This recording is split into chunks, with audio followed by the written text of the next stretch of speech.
Welcome to the Untold Tales audio anthologies. Written by Don Muchow and narrated by Melissa Del Toro Schaffner.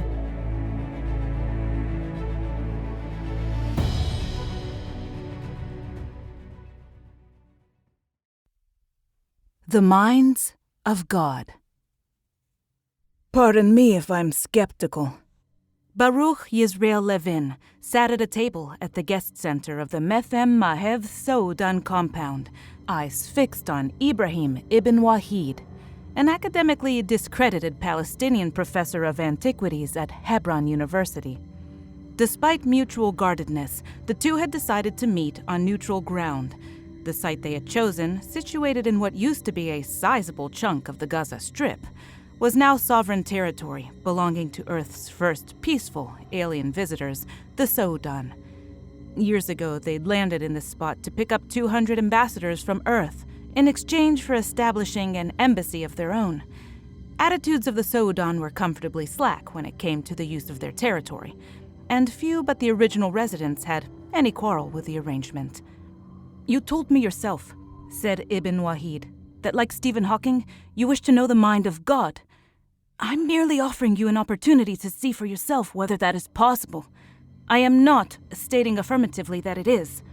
Yeah, but this is different." "How so?" "It just is." Raised as a theological literist and nurtured under the wing of the RCA, Baruch, or Barry as his friends called him, once considered the idea of knowing the mind of God to be blasphemy. But some friends at yeshiva, notably Avi Haddad, a fellow scholar who'd grown up in Beersheba and had been at the old abandoned Yasser Arafat airport when the Soudan arrived, had convinced him otherwise. God's power, Avi said, lay not in the secrets he kept, but in those he revealed. God wanted his work to be known, to be appreciated, to be shared with love and greeted with the awe and wonder of a newborn child seeing his mother's face for the first time. Abraham Joshua Heschel had said long ago, "God does not reveal himself, he only reveals his way." And so, after a long and painful stint at Harvard discovering he wasn't cut out for pure mathematics, followed by 8 years at the Hebrew Institute in New York City, Barry had spent most of his adult life looking for God's way. He'd written his dissertation on comparative religion and managed to get a steady job as an assistant professor at Brisk, much to the chagrin of his ultra-Orthodox father-in-law. Because of his father's connections, Barry had been allowed to follow where his curiosity led him. He'd gotten a master's in Catholic studies and researched Christian heresies under Bart Ehrman at the UNC Chapel Hill. He'd gotten engaged in lengthy discussions with imams about the hadiths, delved into the writings of Spinoza, Aquinas, and Moses Maimonides, and he'd buried himself in the Talmud and ancient obscure Jewish texts. He'd also spent 6 weeks in the Brazilian rainforest, ingesting ayahuasca with shamans, courtesy of the Chacruna Institute. He'd discussed form constants with experts in psychedelics, and talked to neuroscientists about whether there was any truth to the rumor that the ventromedial prefrontal cortex actually housed belief. But Barry had become bored and jaded, and he'd come to view his academic pursuits as fruitless. Then something happened. In 2032, when the nations of Earth finally made first contact with the alien species known as the Soudan, suddenly Barry's field of study became the focus of a tremendous amount of attention. After thousands of years of civilization, punctuated mostly by untold cruelty and barbarity, people were demanding answers. How did the Soudan view their existence? What did they believe in, and why? And like the Ivy League political science professors of the 1980s, who hadn't predicted the worldwide collapse of communism, Barry now felt publicly embarrassed at what he did not know. It was part of the reason that at this moment he was talking to Ibn Wahid. In all his research, he'd missed something, and it was something critical. "Have you ever heard of the Kitab al-Hebron?" Ibn Wahid asked. "The Book of Hebron. Why?" "Because as a young man, before my work was discredited, I discovered it in an underground cave in the city, not far from the university, after a car bombing revealed a trove of artifacts. I still have my original notes. Perhaps you would like to read them. Then you can decide for yourself whether to trust me." Barry tried to keep an open mind. Ibn Wahid was pushing 80. He looked old and tired, nothing like the face in the blog posts about his discovery back in the 1990s. He sat placidly, fiddling with the sleeve of his shirt, while occasionally looking up at Barry. Finally, Ibn Wahid stood up and said, "I can see, Dr. Levin, that you approach the matter of my research with more than a little skepticism. That is healthy. I will not try to dissuade you. But if you have any questions, I promise you, I will reply with honesty and without bias. But if you require nothing further, I'll be going. My wife is cooking dinner tonight, and I do not want to be late." "That's it?" asked Barry. "You're not going to argue me into anything?" "What would you expect me to say?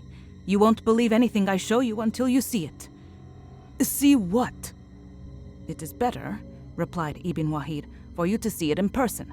It is much more than the Book of Hebron. It is what was written about in the book.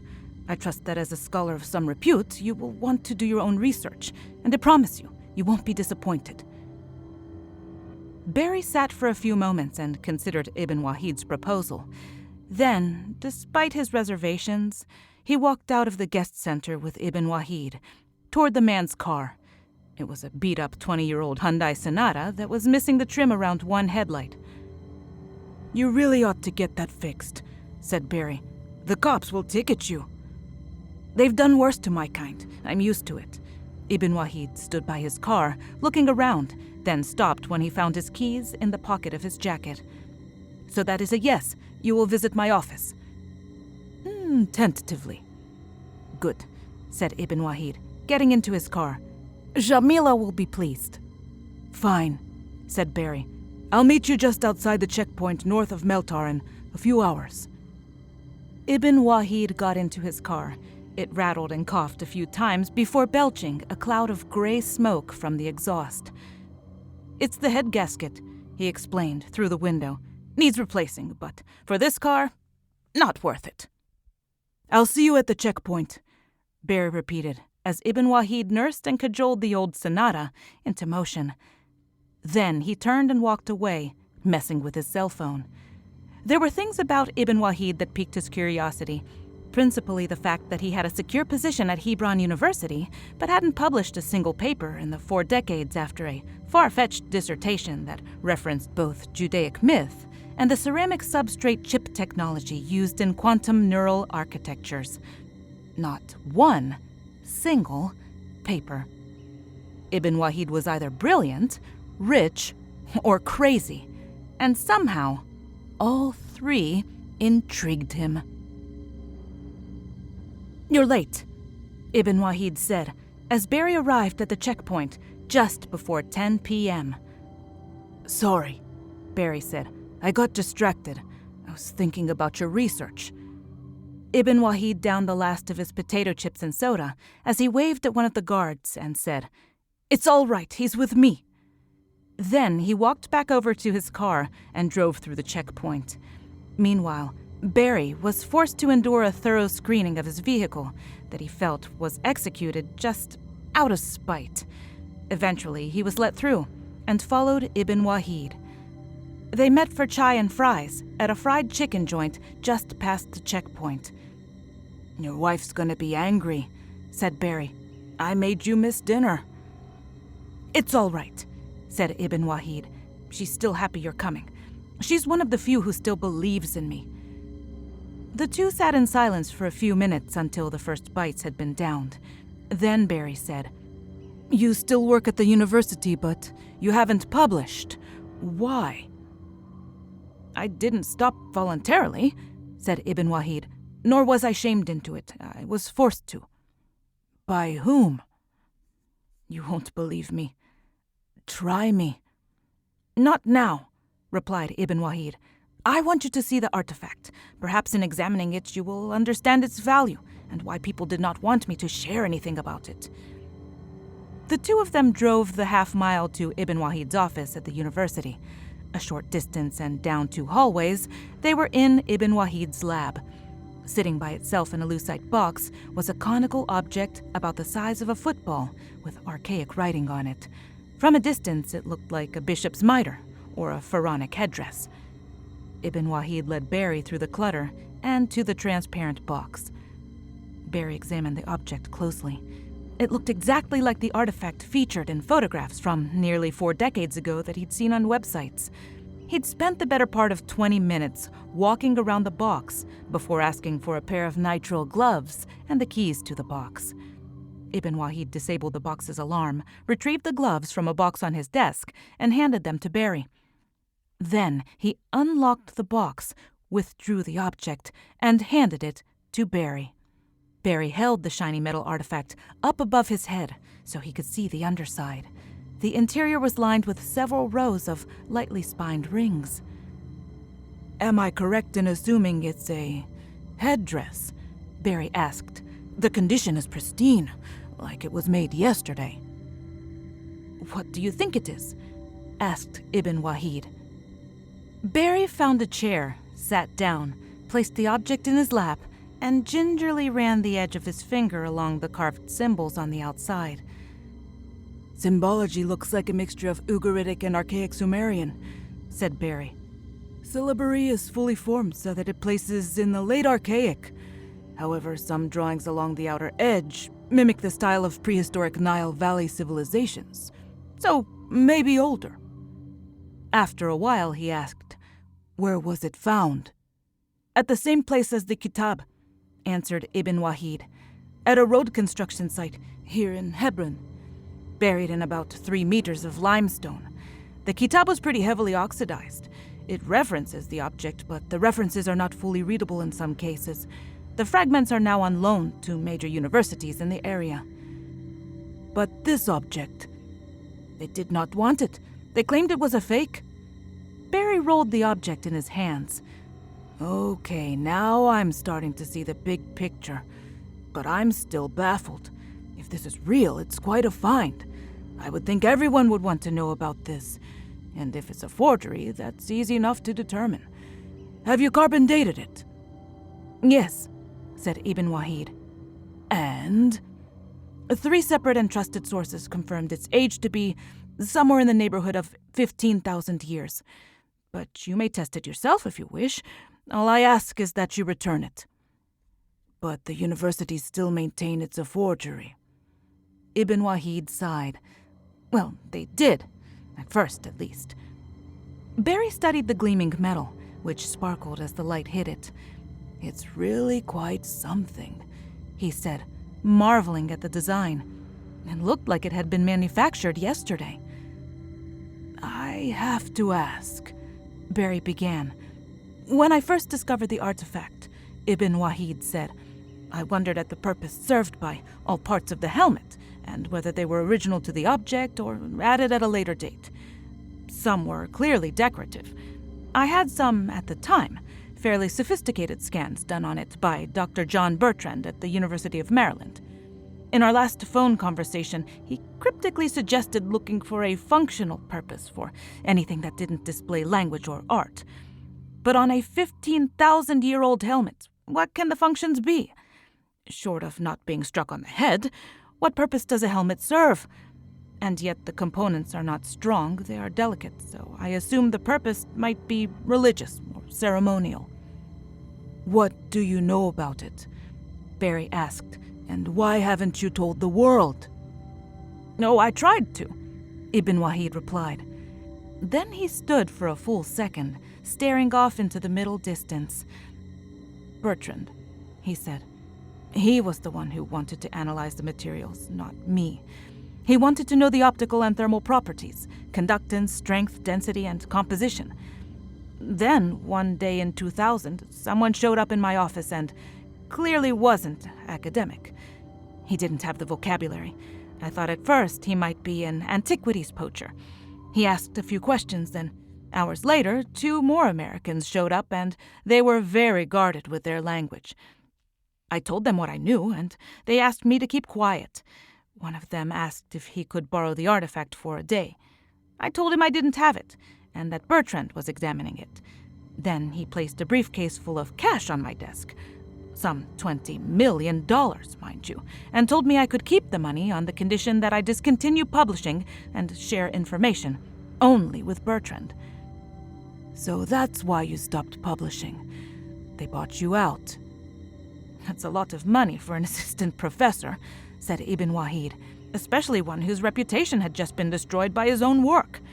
Of course I took it. Then the very next day, Hezbollah kidnapped me and attempted to use me to extort information from the Americans. I told them I had plenty of money for ransom, but they didn't want it. They demanded to know where the artifact was, but the truth was, I didn't know exactly. When Alexei Kozyrev of the Russian FSB showed up to interrogate me about who had paid me the visit, I knew something was up. So what happened? The kidnappers were nervous. I got the sense they were being tailed. Kozyrev stormed off, unhappy, and I was moved to a location in South Lebanon. Then, without explanation, it was over. I was released. That was over 30 years ago. I gave the money to the university, and they provided me this lab, and enough time, resources, and support to continue my research in peace. Not that it matters, though. My reputation will never recover. Holy fuck. Who were those guys? CIA? Perhaps, said Ibn Wahid. I don't know. And this many years later, I don't care. So, what did Bertrand find out? Barry asked. Well, said Ibn Wahid, I asked Bertrand about the artifact, and he told me that after examining it, he believed it to be of extraterrestrial origin. It seemed insane and conspiratorial at the time, but then the Soudan came. Bertrand thought it was Soudan tech, maybe some sort of beacon, perhaps, that summoned them to Earth. He told me that after receiving it from me, he had personally couriered it to the UN's Office of Inter-Civilization Affairs. But it wasn't Soudan, and they wouldn't give it back to Bertrand. Some rather nasty guy in the NSA named Grant Sheehan finally called me and told me to go retrieve the artifact. Since then, I've been privately corresponding solely with Bertrand. Bertrand thought that the helmet might be an electromechanical device. He was the one who speculated in our joint paper that it contained neuromimetic circuitry. It wasn't my idea at all, but it was my reputation that was destroyed. This is a stupid question, asked Barry, but have you tried it on? Once, replied Ibn Wahid. Never again. The experience was mind-bending, and I'm already crazy enough. That is for someone else to discover. Barry turned the helmet in his hands, examining the inside. These ridges, he said, half talking to himself. Around the temple and at the occiput. Look like they're meant as a sort of headband, and it looks like a tiny box inset at the front, with some perforations. That would be consistent with my observations, said Ibn Wahid. But why? For what purpose? You'd have to ask Bertrand. What did Bertrand think at the time? Bertrand, began Ibn Wahid, had conjectured after some years that the channels in the front of the helmet were intended to conduct electricity. Why that came to mind, I do not know. However, neither he nor anyone he knew were certain of the specifics. Then, a brilliant young man I met about 10 years ago gave me an idea to investigate further the texts of the Sefer Yetzirah and the Babylonian texts predating it by dozens of centuries. So I did, and it turns out that there are Akkadian myths predating the Sefer by many more centuries. The language gets looser and looser the farther back one goes. But the general tenor of them all is that by application of words to the forehead, though that's not an accurate translation of the Akkadic, life was breathed into humanity along with a fragment of the mind of God. It's by means of those fragments scattered through all of humanity that we come to know him. It's a helmet for creating golems, said Barry. That really is crazy. See? Said Ibn Wahid, smiling. I told you you'd have to see it for yourself." "As I recall, though," said Barry, "the danger was in letting the creature into what God breathed life become too self-aware. Never the full mind, only a fragment. Freedom always came at a price. If man were to become like God, the price would be madness and destruction."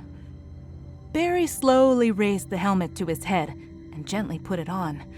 But apart from a scratching, tickling feeling in his temples and forehead, he felt nothing. "If it's supposed to do something," he said, "it isn't working. Maybe it would be nice if the manual hadn't oxidized." Ibn Wahid chuckled. Barry's little experiment was done, and he decided to remove the helmet, but it wouldn't come off. "Shit," he said, jimmying with the edges of it. He looked at Ibn Wahid. "It won't come off." Ibn Wahid looked at Barry with an expression of mild concern. "Try to relax and open your mind," he said. "This is what the helmet wants." "You Benzona," replied Barry, struggling to remove the helmet. "If this is a trick or one of your stupid inventions." "Please try to calm down, Dr. Levin," said Ibn Wahid. "I am not trying to kill you, and I did not invent this, and you yourself confirmed its age. The device is trying to talk to you. So now, listen." Barry leaned back in the chair, tried to calm his mind, and did his best to listen. Then a very strange thing happened. After what seemed like an eternity, he heard a faint musical rustling noise, like a breeze blowing through wind chimes on a distant hilltop. "I hear soft bells," he said, "and in the background a droning sound, like Tibetan prayer bowls." "That is the Buddha aspect," said Ibn Wahid. "Or at least that's Bertrand's interpretation. That fragment always comes first. Anything else?" Barry thought for a moment, and then the music faded. Then he tried to free his mind of thought, and it returned. But this time it was traditional Jewish music, or Hurrian, or Phrygian, or Kish, depending on who you asked and how far back you wanted to trace the origin. Specifically, it was the haunting melodies of the Seikolos Epitaph, a song that had originated over 5,000 years ago. "You hear it, don't you?" Ibn Wahid asked softly. "The music, the old music. It is as if you are there. Now what do you see?" "A hilltop," Barry said, almost monotonically, "covered in grass and flowers. Some people in robes are tending sheep. They are young and happy. Is it real?" "Decide for yourself." Barry leaned back in the chair, and Ibn Wahid stepped out of his office and returned shortly with a handful of pillows, dimmed the lights, and closed the blinds. By the time he had returned, though, Barry was moving in the chair, gesturing as if treading water, speaking in an unknown language. "Baruch!" shouted Ibn Wahid. "Stay with me!" Barry stopped gesturing, and his motion slowed to a crawl, and eventually stopped. Then he said, "There is war in India. Powerful princes are fighting." "Indeed there was," replied Ibn Wahid, "and always will be. It is never ending and never beginning, and it is always the same players. It cannot be stopped." "Lord Krishna!" Barry exclaimed as he stood up glassy-eyed and stared through Ibn Wahid. "I shall not fight!" Ibn Wahid attempted to say something, but as he opened his mouth to speak, Barry seemed to calm a little and sat back down again. Barry went on like this for the better part of 40 minutes. Then, after a long time, he slumped in the chair, snoring. Ibn Wahid reached for the helmet and softly lifted it up from the younger man's head, from which it now came easily. He returned it to the case and waited for Barry to wake up. "How was your experience?" Ibn Wahid asked, as Barry slowly regained consciousness. "Mind-blowing," said Barry. surreal. I saw Krishna and Samsara and felt the sadness of my ancestors, but it was also real, and in the present moment, I was living it. Did you feel like a golem? Ibn Wahid asked. Like you were a lifeless clay vessel into which was given the breath of life? Something like that, said Barry, and yet that's at best a poetic description. It was like I wasn't me anymore, like I was someone or something else. Ibn Wahid nodded. And you've put it on only once? Barry asked, suddenly realizing he didn't have the helmet on and looking around for it. Only once. Barry sat in the chair for the longest time. Then he finally said in a soft, quiet voice, I want to put it on again. The two men broke for lunch. Barry hadn't realized how much time had passed, and he was incredibly hungry. This time, they found a restaurant a bit farther north, and Ibn Wahid treated Barry to mountainous quantities of musakan, taboon, and muhammara. Then later in the afternoon, they returned to Ibn Wahid's office. This time, Barry chose to sit on the floor, among the pillows Ibn Wahid provided, as Ibn Wahid sat cross-legged next to him. He donned the helmet again, relaxed, and let his eyes slowly close as the melody overtook him and sent him deeper this time than he had gone before. This time, when he reopened his eyes, he was on a warm beach under a baking hot sun.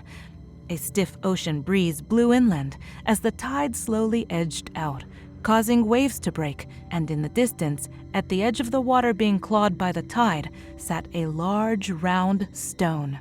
He walked toward the stone as 4 naked, stocky men rose up out of the water and marched forward. "Who are you?" Barry asked. The men ignored him and kept marching up the beach. He knew that their names were Jaguar Sun, Jaguar Moon, Jaguar Night, and Not Right Now. As they walked away, he looked at the stone. It was covered in tiny Mayan glyphs that formed before his eyes in the virgin granite, as if carved by thought. "I'm witnessing the creation of the Popolva," Barry said to himself, and for a moment he stood longer on the beach. Then, without thinking, he waded into the water, his mind set on where it had come from. In minutes, he was swimming in the clear, warm, salty water. It felt oily and enveloped him like amniotic fluid. Seeing a light below, he dove down, deeper and deeper, releasing his breath slowly as he went. Then, after a while, he realized he didn't need to breathe. He kept swimming as the pressure increased, and for a moment, he blacked out. Ibn Wahid started when Barry suddenly gasped for air. "It's all right," he said. "Breathe in slowly. Now, breathe out." Barry did as commanded, and when he awoke, this time he saw on a stretch of black sand under a dark and alien sky. All around him, the Milky Way seemed to stretch on into infinity, and the air smelled like fertilizer. "Where am I now?" he asked no one in particular. A voice answered, and as Barry looked around himself, he found that a man with jet-black skin sat on the sand next to him, arms and legs crossed as if meditating or thinking. "On our home world, but in your future," he said. "Your people arrived here long ago. They are all that is left of human civilization. Our people died not long after they arrived. It is a sad story, really. We died at our own hands, victims of environmental destruction, but hopeful to their last breath. Your people took what was a gift and ceased to care about even existing. It is happening now, in real time, as you sit in the lab. But you have the power to change things. You know all there is to know. And yet, the wisdom of millennia cannot save those who do not want to be saved." Barry felt sad. He wanted to say something, but there was nothing to say. "You are nowhere," said the man, re-answering the question, "and everywhere. You might as well ask when you are, and the answer is that you were, are, and ever shall be. The worlds you see around you are memories. The universe is Buddha nature. It exists because it desires to. It cries, for it knows how things will end, and it breaks its heart because it remembers and can do nothing. The Buddha is awakening. Barry looked around, but the black man was gone. He was alone again on the beach in the starry darkness. Barry slept. After some unknown time, he awoke to find himself lying down, strapped to a gurney, staring at the ceiling of a bare hospital room. A bright light was streaming in from a distant window. He worked at the restraints, but they wouldn't move. A disembodied voice that sounded like his own said, "I did this to you." "Why?" screamed Barry, so loud that Ibn Wahid sitting nearby spilled his chai. "For your own good," said a medical assistant who appeared out of nowhere. "It is not safe for to know all, so we must separate the parts." The medical assistant then raised a scalpel in one hand and a syringe in the other, and Barry blacked out. When he awoke, Ibn Wahid sat quietly in the corner of the dim office, his tea now on a side table well away from him. "That was a rough one," he said. "I want to go back in," said Barry. This time he attempted to retain some control over body functions as his mind wandered through the dream time of the Australian Aboriginals, then farther back. He stood in silent witness to the first moments of consciousness as the great mind twinkled into light throughout the world. He was proud. He wanted so much to be with them, so share the wonder of existence, but they would have to learn for themselves. He dove farther to when the stars were born. Then suddenly, he awoke. When Barry finally struggled to wakefulness, he saw the age-marked, mustachioed face of Ibn Wahid. "I want to go back," Barry said. "I was on the edge of discovering something." "It is not safe," Ibn Wahid replied. "I have to finish this," said Barry. "You can't stop me." Ibn Wahid sat back down and returned to stirring his chai with a plastic spoon as Barry re-donned the helmet. He knew what was coming. He had seen glimpses of it himself. Barry awoke in a hurricane, fighting terrifying winds and driving rain to find shelter, and gradually realized he could dismiss it with just a thought. The storm winked out of existence, and with it, the noise and chaos. But as he dismissed it, terrible, fragmented, and ghastly apparitions entered his mind, tore themselves into existence, and roamed the land. There were bombings, lynchings, war, genocide, an unending stream of destruction, and too many lives lost to keep track. He felt despair and ego dissolution, and no longer knew who Barry was. Perhaps one of the myriad personalities of his existence, the ones who'd gone slowly mad of loneliness before he'd been forced to calve his mind into 1 trillion souls, each small enough to handle its own portion of the load.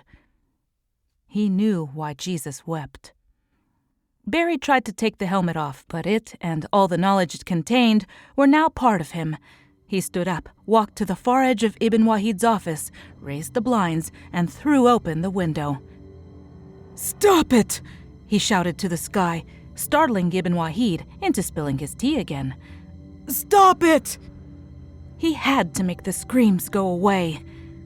And as night fell at 3 o'clock in the afternoon, the air rushed from the room, and the ground shook. That which had once been Barry Levin knew that now the eternity of pain and sadness he had created would soon come to an end. Barry paused. The distant thunder stopped. Now there was only a piping sound to which he clung tenaciously. And for a little while longer, he decided there would be music.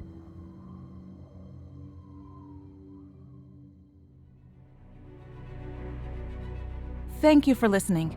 As you know by now, we love our listeners, fans, patrons, and supporters. We'd like to hear from you and let us know what you think. The best way to do that is to subscribe on our website, untold-tales.com. That's UNTOLD-TALES.com. We want to make sure that we are creating stories and an experience that you're enjoying. So subscribe on our website. That'll put you on our email list. Again, thank you for listening and have a wonderful day.